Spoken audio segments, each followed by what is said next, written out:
नमस्कार बंधुगण, आपण मानकु समस्त को स्वागत करुचु मोर चैनल अर्थप्राज्ञ तरफ बजेट अपडेट्स।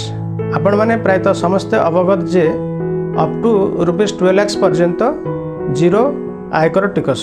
बंधुगण, why are there income tax rates for ₹4 lakhs to 12 lakhs slabs despite zero tax up to ₹12 lakhs, अर्थात ₹12 lakhs पर्यंत जीरो टिकस सत्वे ₹4 lakhs to 12 lakhs पई इनकम टैक्स स्लैब बा आयकर हार कहीं रही अछि। अर्थमंत्री श्रीमती निर्मला सीतारमण ₹12 lakhs पर्यंत आय करुवा व्यक्ति मानक पई जीरो आयकर घोषणा करिसेंती।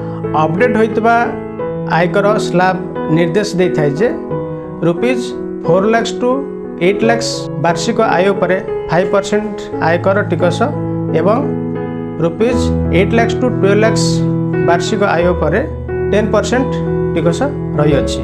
वार्षिक ₹12 lakhs रो अधिक आय करुवा व्यक्ति मानक आयकर कैलकुलेट करबा पई एपरि करा जाय थाय, कारण भारत एक प्रगतिशील टिकस व्यवस्था बा प्रोग्रेसिव टैक्स सिस्टम अनुसरण करे।